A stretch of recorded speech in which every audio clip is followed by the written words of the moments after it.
everybody. Welcome. You guys will notice two things. One, I am wearing a hood, and two, that Rob isn't here.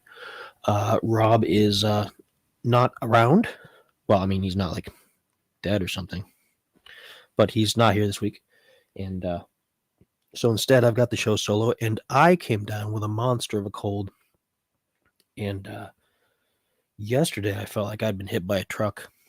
Like it was just like body aches everywhere, and you can tell by my voice. And I'm going to try not to cough too much and try to keep going for the whole hour. I might cut it short to 45 minutes, but I'm going to see what I can do to keep it going. Oh, pardon me. I hope you guys can hear me because of how quiet I am. And why am I wearing the hood and my bathrobe? Because I'm trying to sweat out the virus, whatever it is. So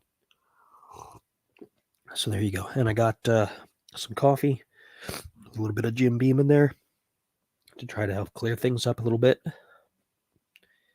And we're gonna see how long we get with all this.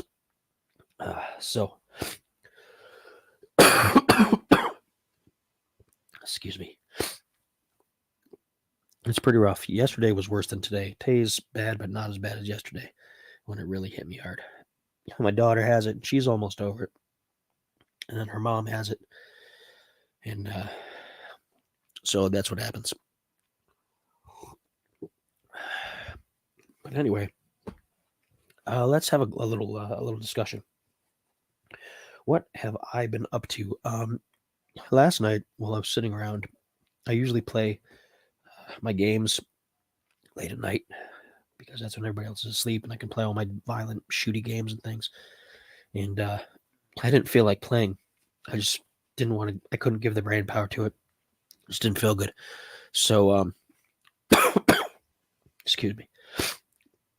So instead, I punched up Netflix and I found a documentary from beginning of November of this year from Graham Hancock. Some of you people who follow the show may know who Graham Hancock is. Some of you may not. He calls himself a journalist and an investigator, and he looks for lost civilizations, and his goal is to prove that there was an ancient advanced culture before most of the commonly known cultures that we know on this planet arose after the Ice Age and after the last Ice Age. And so I've read a couple of his books. I've read Fingerprints of the Gods, and I think I've read another one. I think I've read one of his fiction books. I don't remember. Excuse me. And so I thought I'd give it a try. There's a lot of interesting theories in there. It shows you a bunch of archaeological sites, which are always interesting. They're always fascinating. Even if his theories are wrong, it's neat to see these ancient places in the state that they're in now. And now the Netflix series is already being criticized by mainstream people who say that it doesn't have a lot of alternative views in it. At least one person said that her interview was manipulated. I don't know about all that. It seems pretty natural to me. But I still enjoy it. And whether it's true or not, it's an interesting hypothesis or set of hypotheses.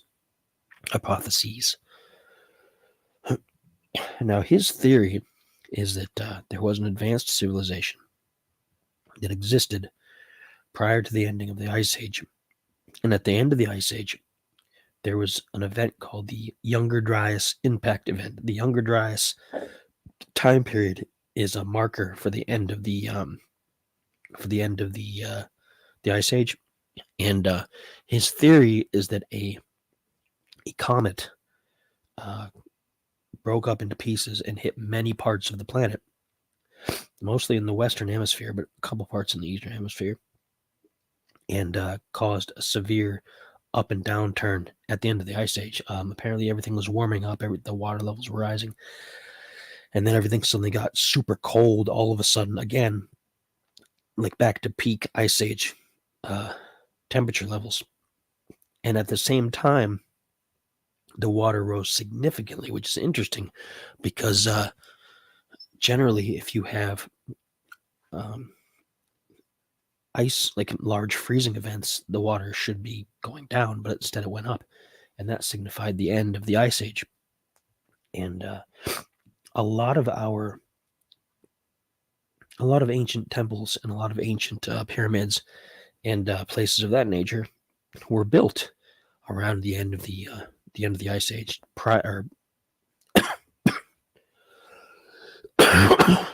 excuse me, after the Younger Dryas period. And so the issue is, though, that there's been a lot of different carbon dating, and there's a lot of different things for some of the ruins he talks about, and there's a lot of different theories about when they were built and who built them and why. And an interesting thing that I didn't remember from reading his book is that he does not believe that there were physical giants on the planet, which is about half of where I'm at. I'm kind of half between him and, Rob talks about giants a lot. That's his big focus right now. And most of the time, I can't discount that large, giant-sized people didn't exist in the past, because as someone who studies biology, I know that, especially in insects, the more oxygen concentration in the air compared to the hydrogen and nitrogen and everything, the larger an insect can be. And that probably contributed to why dinosaurs were so big and why other mammals were so big. Now the concentration of oxygen versus nitrogen is different. The oxygen is lower and the nitrogen is higher, so of course we're smaller. So there could have been giants in the past, and they probably would have struggled as the climate changed and the oxygen levels changed. And maybe that's why they died off. Maybe they weren't killed off so much, or maybe it made them weaker or easier targets for the more normal, regular human populations that we know of. But his theory, which goes along with part of what I think, is that when they talk about giants in ancient texts, they mean giants of intellect, of deeds, of personal power.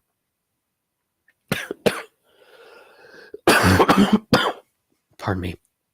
And I think, personally, that that's what a lot of the giant talk and a lot of the demigod talk, like Hercules and all that other kind of stuff, I think a lot of that is where that comes from. I think these were people that were somehow on a level above their peers, and whether they actually had like super strength or super smarts, or whether they had anything that really set them apart like that, they were exceptional people. And so they were giants to their fellow men and women and everybody. So, but he doesn't believe that there were any physical giants at all, which, like I said, I'm kind of in between, because I know scientifically giant-sized organisms did exist. Obviously, we had dinosaurs, we had giant insects, and could exist in a more oxygen-rich environment. But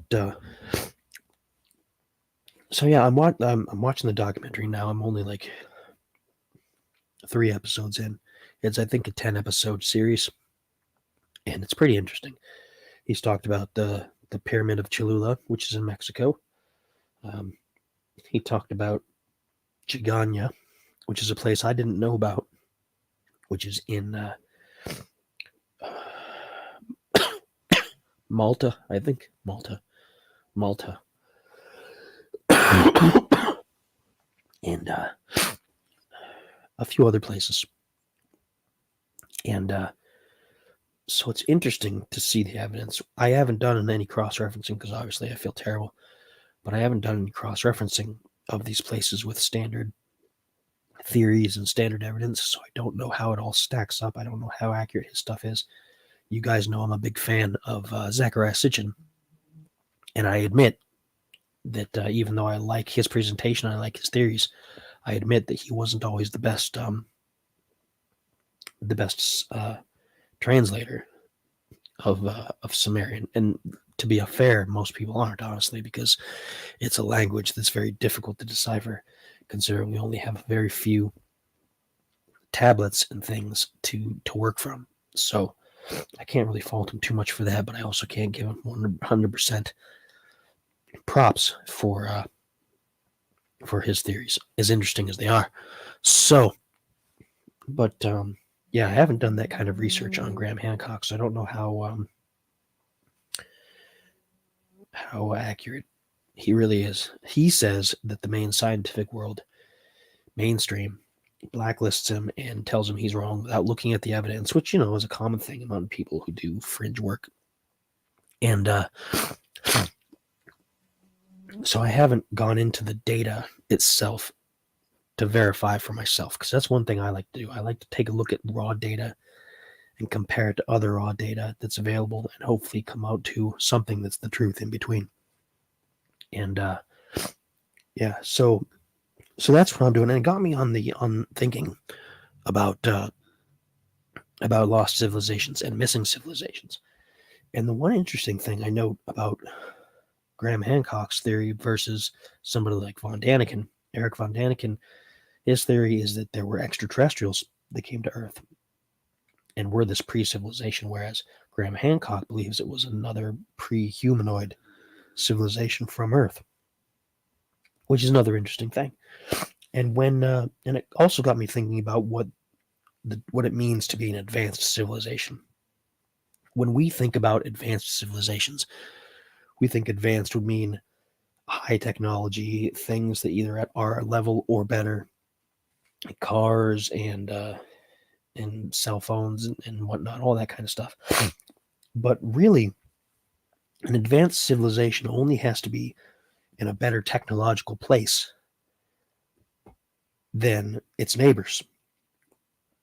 And so when you see things like you go to Pamapuku or Goblet Tepe and you see where they've got boreholes that can only be made with high-powered drills and things like that, I think some of those things could have been done with technology that is lower than our standards, but I think it was higher than the other standards of what was around at the time. I think there was an advanced society, and by advanced, I mean they were just head and shoulders above everybody else for whatever reason. Either they got a jump start, or they just had a perfect conditions, or whatever. And you can still say that maybe it was extraterrestrials, and maybe it was. It could be people from Mars, which is something that Robert's really interested in, and I am kind of halfway on board with, because I think there was a civilization on Mars, although I don't know for sure if they came here or not. But I think there was something there, because I don't think it's possible that we would be the only thinking species in the universe. The odds are just it's so ridiculously astronomical, literally speaking, that that it would be like that I don't think it's possible. So, but yeah, so I think an advanced civilization could have been just somebody who was head and shoulders above the rest. Like we've talked about, the Baghdad battery generates electricity. It's a tiny amount. It's like half a volt or even less than that. It's like a quarter volt, or I don't know, some decimal. But it's still electricity. And they didn't just have one of these, so it wasn't just like one little prototype. They found a few of them, not like a huge city full of them, but they did find a few of them, which means that they had the know-how and the capacity to make more than one, which is an interesting thing. The problem is, since they were made of glass, I foresee a lot of them probably got broken over time or smashed or whatever. Who knows? Maybe people rebelled against something that they thought was sorcery or evil spirits. Who knows? Maybe even the people that made them believed that they were evil spirits or some kind of spirit, whatever.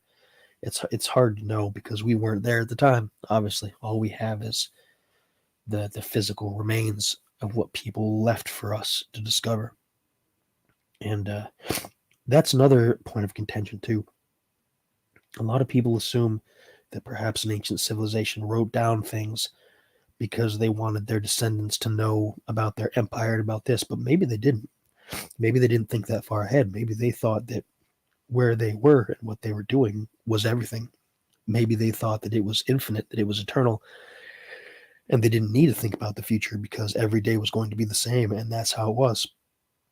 And that could be a reason why a lot of these places collapsed. Certain South American civilizations uh, had advanced knowledge of agriculture, but they pushed it too far and they overworked the land, which led to famine because the plants couldn't grow because the soil was depleted. Um, and so sometimes it's worse off that you are an advanced civilization because you may not know what to do with your advancements, or maybe you assume that we're where we are because of what we have and we can continue on and we're just going to get better and better and better, and they don't think about preserving um, their land or their people. So it's a tricky area. Excuse me. And so yeah, I don't see anybody in the chat room right now. It could be a really slow night for a Friday, or it could just be I don't know, maybe everybody's busy or they're watching on something else and it doesn't show up here. Or maybe you didn't think there was going to be a show. Or maybe you didn't tune in because you didn't want to hear me talk about something without Rob. But if you watch this video and if anything jumps out at you and you think it's like, if you have questions or anything interesting to say, by all means pop in and let me know what you think, because I find this fascinating. Because there's a lot of different missing civilizations. It's not just lost civilizations. We know quite a bit about lost civilizations like the Mayans. Even though we don't know the exact reason why they collapsed, we know about them. We know about the Sumerians. But missing civilizations is a whole different thing, because they didn't leave anything substantial enough behind other than a ruin here or there to show who they were. And it's these ruins that are distinct from the other cultures of the time, or other cultures show echoes of these other civilizations, but they don't talk about them. They don't tell where they came from. So it's super interesting, and I think there's a lot of that. I think there's a lot of missing civilizations, because I think in the whole of human progress, I think a lot of very smart individuals and groups of people have unfortunately just been stepped on over the centuries, over the millions of years, for whatever reason, either because people are jealous, or because they insulted someone, or they misunderstood how to take care of their environment, or they started a fight that they couldn't finish. It's hard to say. Or there was something else that happened. There could have been another natural disaster. It could have been a volcano eruption, or a comet, as Graham Hancock says, or a more localized flood. Who knows? And so it's super interesting to me about these things. It's a very fascinating thought experiment. And I tend to think it's probably on the money. I think there probably was something in the past, because we know in the relatively modern age that that a cycle very similar has happened. We know that that in the medieval period, the Dark Ages, a lot of humanity just lost a lot of knowledge. People collectively got dumber, basically, because they had to fight so hard just to survive, either because of the government system that was in place at the time, or because of the way that the climate was, or a variety of reasons. And so we've seen similar things happen, just maybe not with as bad of an impact. But when I say that, I also have to acknowledge that we had like the bubonic plague, the Black Death, and they wiped out so much of the Earth's population. And although we survived that, of course, and we're here, we are still dealing with things that we don't understand. Take my cold, for instance. It could possibly be the 19. I'm not going to give it a name because I don't respect it, but it could be. I don't know, because I don't get tested, and that's an argument for another day. I'm not going to talk about it. But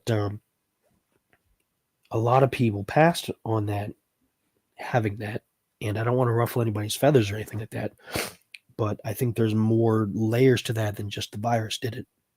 I think there's a lot of other factors in play. And I'm not talking about conspiracy theories. I'm not saying that it was a depopulation event or something like that. Let's steer clear of that. I'm not that far into the crazy. But we've seen that we can't necessarily deal with global events of that nature still. And we might be better at it. And maybe that's just the difference why we haven't completely collapsed versus the other civilizations that came before. Maybe they were to a point that they didn't know what to do, they didn't understand, and they just fell apart. And the survivors went on to found new civilizations that were maybe not as good. Maybe they lost too many important craftspeople. Maybe they lost too many natural leaders. It's hard to say, honestly. But I think that's probably a cycle that happens with humanity, because I think we're a very arrogant species. Not to get up on a soapbox here or anything, but I think we're a very arrogant species, and we think we can triumph over everything. And maybe so far we have, mostly, but maybe one day there's going to come a time when we can't. And maybe that's what's happened in the past. Maybe we were in the same attitude, and in the past, people thought that they were a stronger people, or they were more well put together, or they had more advancement in their language or whatever. Who knows? It's really hard to say, but it's a fascinating thought experiment. I'm really interested in it. I hope you guys are interested in it, or at least are interested in some of the stuff that I've talked about. I encourage you guys to do some reading on it, even if you don't, buy into the theory. That's okay. We don't all have to believe the same thing or agree with the same thing to talk about it. I invite anybody with all kinds of point of views to discuss it, as long as you can do it in a mature and rational way, and not just discount things just because some guy in a lab coat told you to. You have to form your own opinions and do your own research and whatever. And I know a lot of times when people say that, that's over the last few years, that was kind of a by sign of oh, do your own research. That means you don't listen to people who know better than you, and you're a doofy doof, to censor my language. But I don't think that doing your own research is a bad thing. I think it's important. Even if you're proved wrong, I think it's important that you should do the research and find out for sure and be proven wrong. Then just trust somebody completely just because they tell you they're an expert, or just because because people can go to school for tens of years and learn all they can about a subject, but it doesn't mean they understand it. It doesn't mean they know it. It means that they can recite the facts and figures and everything. So it's important to do your own research in a real thoughtful and open way, and be prepared to have your expectations kind of tempered a little bit. That's what I think.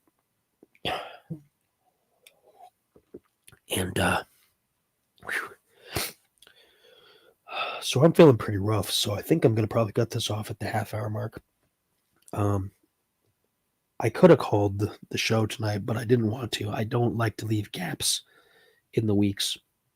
I don't like to have large breaks.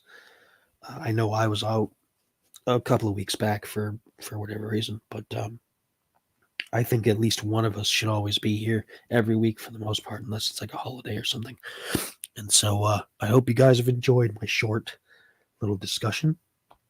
The Graham Hancock documentary I am watching, it's hosted by himself, so it might be a little biased because it's from his point of view. Again, do your own research. It's called Ancient Apocalypse, and it's on Netflix. Man, my nose is just getting stuffy. But yeah, so I hope you guys enjoyed what we've talked about. If you have any thoughts, comments, questions, feel free to drop a comment on the video. You don't have to be here live to leave a comment. You can leave a comment later if you have something thoughtful to say. You can put a comment in the official Facebook group, which of course is This Uncanny Earth Official. And by all means, we'd love to hear your opinion about it. And thank you to all the Patreon sponsors and to everybody who helps keep the show going. Appreciate your efforts. check back with us next week. Rob should be back, and we will have a new show for you. It'll be episode, what is it, 215? Episode 215. Man, we got a lot of episodes. Goodness. But yeah, it's going to be episode 215. We don't have a topic just yet. Maybe we'll come up with something between now and then. But until then, I hope you guys have enjoyed it. And again, if you have any thoughts on the matter, definitely drop a comment. I'd love to hear it. Also, keep an eye on the This Uncanny Gaming Twitch channel. He doesn't game as much as he used to, he said, but Rob is still occasionally using it, so keep an eye on that. And also keep an eye on the Spider Does Things. That's me. I do things. YouTube channel and Facebook page and Twitch channel. The Twitch channel is DMGRGN, and a lot of my stuff goes crossover there as well. And I have robot reviews, which have just started, the Uncanny Spirits Club, and my own Twitch gaming stuff. So lots of good content here on the Uncanny Media Network. So, yeah, that's all I've got for you. Until next time, I hope you guys have a good night, and we will catch you next week.